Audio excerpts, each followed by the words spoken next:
The SIAC and the CIAA had a great idea, but the NCAA dropped the ball and shut them down. Oh yeah, it's Locked on HBCU. Play my music. You are Locked on HBCU, your daily podcast covering HBCU sports. Part of the Locked On Podcast Network, your team every day.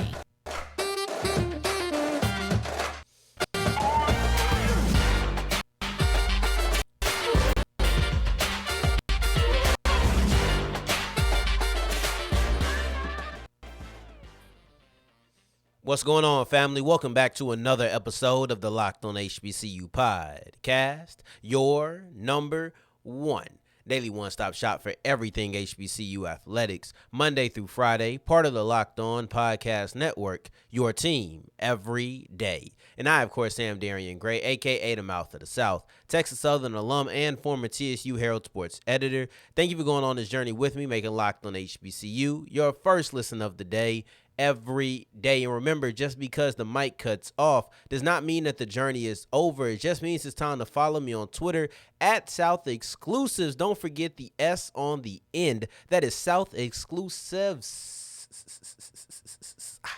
Okay? But today's episode, we're going to have a back end two-part. We usually start off with the two-part segment where we're going to end the show with a two-part segment about Auburn having an idea of a spring game scrimmage and how that could actually benefit Alabama A&M and Alabama State. But we will open up the show with a little bit of criticism for the NCAA because I genuinely believe that they dropped the ball on a fantastic proposal that was given up by the CIAA and the SIAC. See, the SIAC and the CIAA had a week zero proposal, which was kind of a mixture between the Celebration Bowl and then the MEAC SWAC Challenge. It would have been the closest thing that we would have seen to a D2 Celebration Bowl because you would have had the champions of the SIAC and you would have the champions of the CIAA facing off in week zero.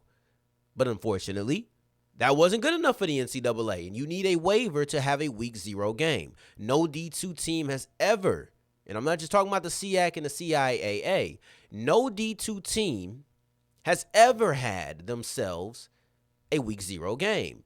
And the reason I think this would have been so impactful is because it was a great game out there.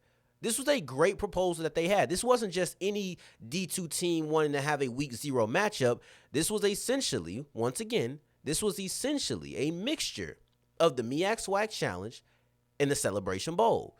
The closest thing we would have had to it because it was champion versus champion in week zero. And if you're saying, well, the NCAA turned it down, however, you could always have the game in week one going forward, you're right. But week zero is where it needs to be for one reason. And that reason is high visibility. There's not much higher visibility for D2s than week zero. Now, granted, you might ask how I could say that without it ever happening, because this has never happened before. There's no precedent. I think that might have been in the reason they declined it. No precedent. No duh. I'm trying to do something for the first time. Of course there's no precedent. But the reason I can say that, and I feel pretty confident in saying this would have been a great opportunity for visibility when it comes to D2s, is because let's be real.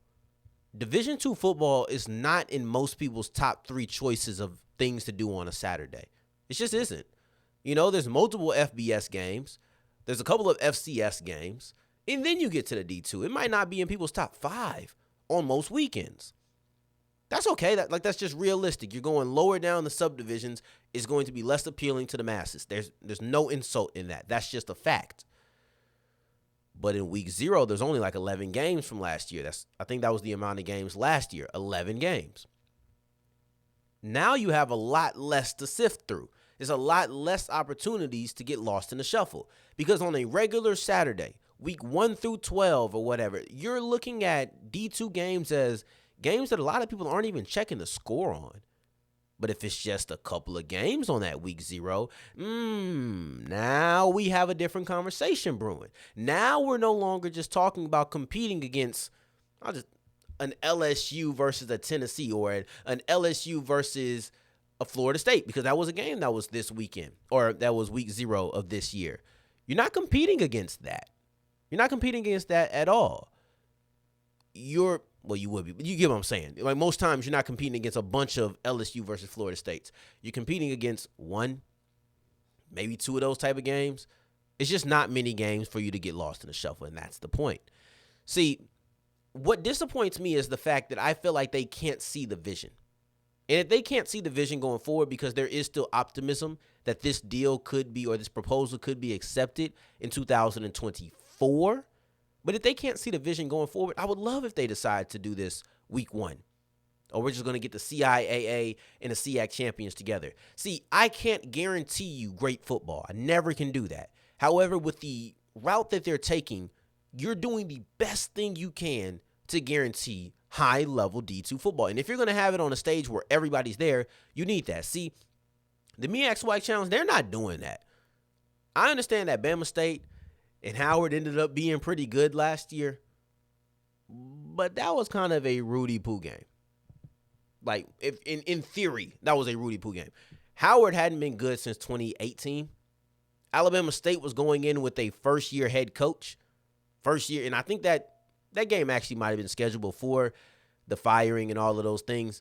But going into it, you had no idea what those two teams were going to be. And there was no reason, if you weren't in that fan base, for the most part, to feel overly confident. Howard was coming off of a bad season. Alabama State came off of a season where you had to fire your coach. It ended up working out in the long run. But let's be real. If it hadn't worked out, who would have been really surprised? Meanwhile, you're bringing champion versus champion. Whole different dynamic. And I think that the NCAA will make some money off of this. I would think that the NCAA would actually benefit from highlighting D2 football.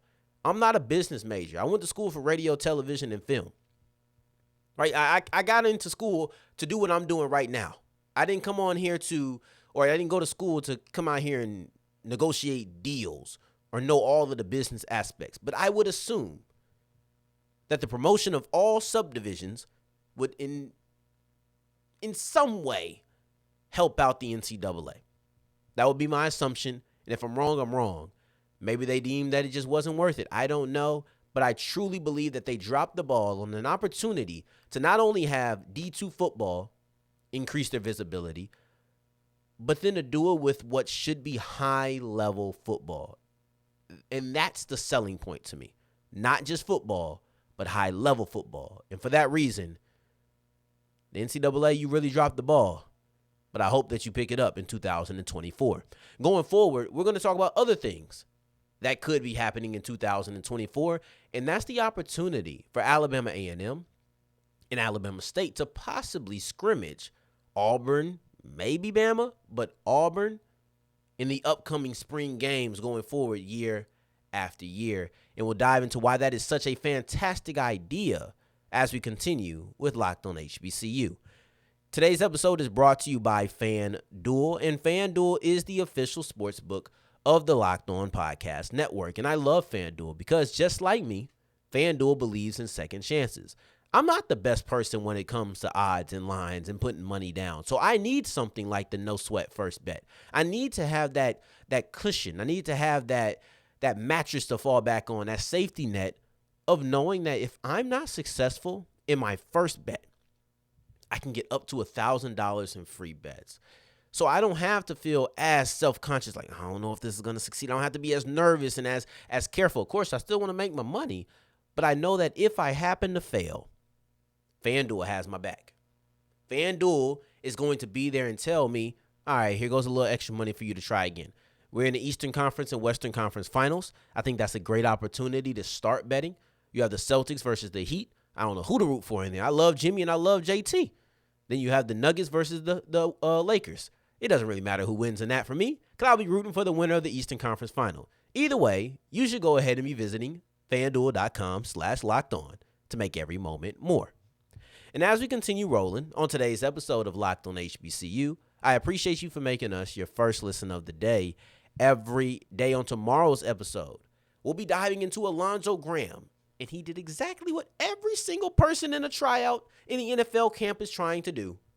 And he got himself actually invited, not just as a tryout, but he got a UDFA contract with the Bears. No, not with the Bears, with the Pittsburgh Steelers. He was a Morgan State Bear. Now he is a Pittsburgh Steeler.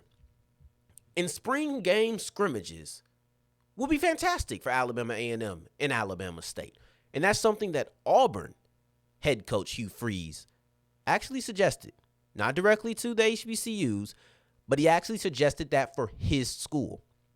And I think it makes a lot of sense. It's something that I don't know if I've advocated for on this particular platform. I think this might be something that I've just occasionally thrown out there privately. But I think it's a fantastic idea, and it's something that I've been wanting to happen for a minute. See, head coach Hugh Freeze spoke about something, and I just want to put it out there, or he just wanted to put it out there, that he'd prefer to do scrimmages as opposed to just having his first team versus his second team. And you know what? That's smarter to me. It just makes so much more sense. It's a great way to compare your players. Now, Alabama A&M and Alabama State head coaches, Coach Maynard and Coach Robinson, they've come out and said, yeah, we would do that. So I now have three things that I need. The three things: an idea and two parties who are interested. Right? So that's the HBCUs and then the PWIs and then the idea. Now, I want to reiterate, this is very important to understand. Alabama State and Alabama A&M have expressed that they would do this with Auburn because Auburn came up with the idea, and Alabama State and A&M said, I'd be willing to do that. Auburn did not say they wanted to do it with the HBCUs. They simply said they would like to do it. And I think they might have specified in state. But that doesn't close off the gap of anything. So it's not as if they said, oh, we want to go schedule the Bulldogs and the Hornets. It's not what happened. I just think that's a very important thing to make sure that we're clear. But yet and still, I have the three things I need to proceed forward with this hypothetical. This is kind of a double-edged sword when it comes to comparison because I'm not the biggest fan of spring games because you're playing yourself. And it's just another day of practice. That's genuinely all it is.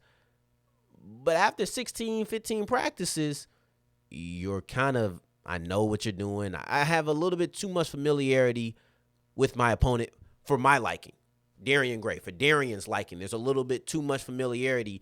And it's like, it's nothing special to me. It's nothing special to me. It's from a team perspective. From a fan perspective, I get to see it. I get to actually hear about it more. That's special. But from the actual practice, it's not too moving. And that's why I have a difficult time evaluating. Because let's say that you don't have the greatest grip on your team. Let's say that your defensive line is terrible. So it makes your offensive line look phenomenal. But the truth of the matter is, your defensive line is just trash.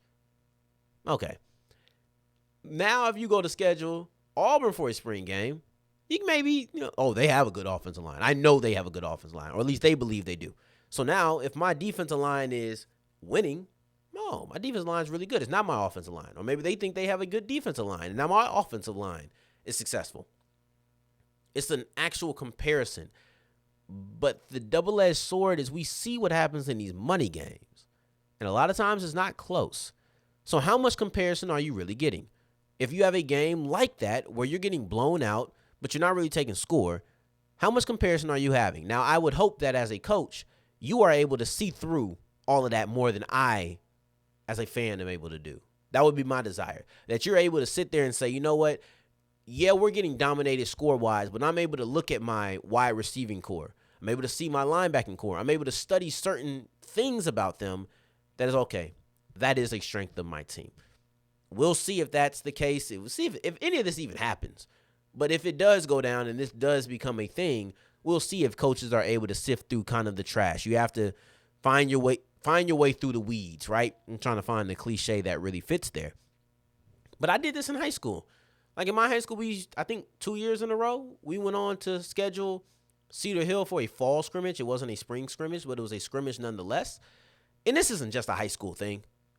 Pro teams do it too. They even go as far as have a week-long joint practice where you get to compete against each other. It's about comparing yourself to other people that aren't just yourself. It's about being able to compete against people who you don't know the plays, who you don't exactly know the strengths and weaknesses like the front of your hand. It's about those type of things because, yeah, I've been practicing against my linebacker for 16 days. I know his tails. I know what he's strong. I know what I don't want to do against him. I don't quite know that about Auburn. And then the one thing that I think is great is the visibility, because scouts are going to be there. Scouts are going to be at Auburn. Scouts are going to be at Alabama. And if you have a spring game against either one of these teams, the scouts are still going to be there. They might not be there for you, but you have the opportunity to show up. You as a wide receiver still have the opportunity to make a great catch over the cornerback. You as a linebacker still have a great opportunity to showcase your sideline to sideline range. You still have an opportunity as a player of any position to pop off of a screen. And that's something that I think is beneficial. That visibility, I guess visibility is kind of the word of the day, but that visibility is something that cannot be understated and cannot be undervalued. I think that is a very large benefit of having a spring game. And I would hope that the money comes with it, because yes, the individuals benefit from visibility, but the brands of these HBCU teams do not. They don't benefit from that, right? It's not a thing for them. But the individuals benefit, and that's something we can do for them. I would hope that the universities benefit from stacking up the cash. That's what we need from them. That's what they need to do. And I know that these money games, you get paid in the regular season, but I wonder, because I think the discussion was about charity, and well, I would hope some money comes involved with this. And Coach Robinson said it's just about keeping people healthy, and he's right.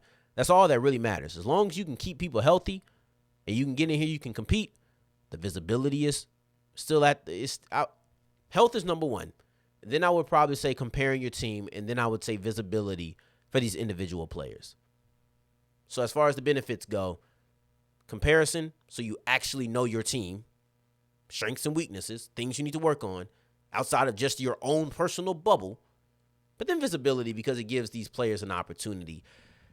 But even with all of these benefits, and I can say all of these good things, I don't think that this is an imminent thing for Alabama State or Alabama A&M, regardless of if Auburn decides to do this or not. And I'll tell you exactly why Alabama State and A&M should take this into their own hands going forward as we continue with Locked On HBCU. And as we're wrapping up today's episode of Locked On HBCU, I appreciate you for making us your first listen of the day every day, making it all the way to segment 3, and I thank you 2 times for that. I genuinely do appreciate it. Now, I said all of these benefits for this because I do think this is a very beneficial opportunity for Alabama State and Alabama A&M. However, I don't believe that it's actually an imminent opportunity for either one of these schools. If we're just going to be honest, I don't think that this is something that's going to happen. I don't think this is something that is around the corner. And I'm not even sure if I almost said Ole Miss. I'm not even sure if Auburn is going to do this. I don't know. Because this is not the first time that Hugh Freeze has suggested something like this. Hugh Freeze suggested this at Ole Miss. It didn't happen at Ole Miss. So it could not happen at Auburn. But I'll be quite honest with you. Regardless if Auburn decides to do this or Auburn decides to pass up on this, this is something that Alabama State and Alabama A&M should run with. It doesn't need to be your idea for you to run with it. The idea has been presented to you. Everybody doesn't need to be the innovator. Or everybody doesn't need to be the inventor. Some people need to be innovators. Like everything can't be new. And this opportunity was brought to the table. You piqued the interest and you like it. Like you like it. You've expressed the idea, I would do that. Do it regardless if Auburn is involved or not. And I think that's something I needed to put out there. So let's say Auburn does decide to do it, because I'll give you both. Let's say Auburn does decide to do this. I still don't think it's imminent. It's like I said, it wasn't promised to be Alabama State or Alabama A&M. It was just that they would love to scrimmage. Well, you have Troy.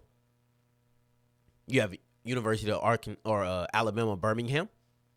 Those are 2 FBS schools that at the worst are going to be ahead of you. At the worst, those 2 teams are going to be ahead of you. Then you have South Alabama. That's 3 schools that likely are going to be ahead of you because they're all FBS schools. You're an FCS school. More likely than not, Auburn is going to choose to do scrimmages with those teams, right? Now you can be 4 or 5, maybe. But you have Jacksonville State to worry about. But let's just say at best you're the first of the FCS schools. You're likely waiting 3 to 5 years before you are actually in this opportunity. Oh, I love this. I would love to go scrimmage Auburn for their spring game. Yeah, that sounds good. It's May 16th, 2023. I might not see this until April of 2027. April of 2028. That's a very long time for you to wait your turn. I'm just being honest with you. But let's say Auburn decides they don't want to do it. Now there's no Auburn. And now you're put in a position where did you only want to do it because it was Auburn? Or did you actually think a spring scrimmage was a good idea? Darian, not judging. Promise. I personally I think it's right hand. Right hand, not judging in the slightest. I personally think that scrimmages are a good idea, so I would do it. But if you were only doing it to be, I guess, probably that visibility that comes with going to Auburn, that's fine too. I get it. But let's operate under the idea that Alabama State and Alabama A&M still do this. Well, now, why don't you just schedule Troy? You can do this even if Auburn decides they want to do it. Why don't you just schedule Troy? Why don't you schedule Alabama, Birmingham? Why don't you schedule South Alabama? Why don't you schedule Jacksonville State? Scrimmages don't need to be only reserved to having Auburn. I give the benefits for Auburn, yeah.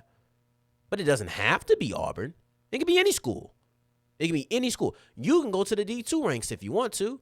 Alabama A&M can schedule a Tuskegee. I know State wouldn't do it, but Alabama A&M could do it. You know?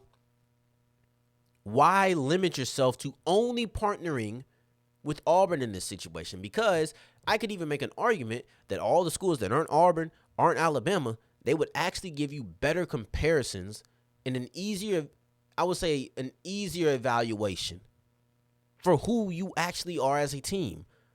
Auburn and Alabama are going to blow the doors off of you. They just are. Let's just be real, especially Bama. They're going to blow the doors off of these schools.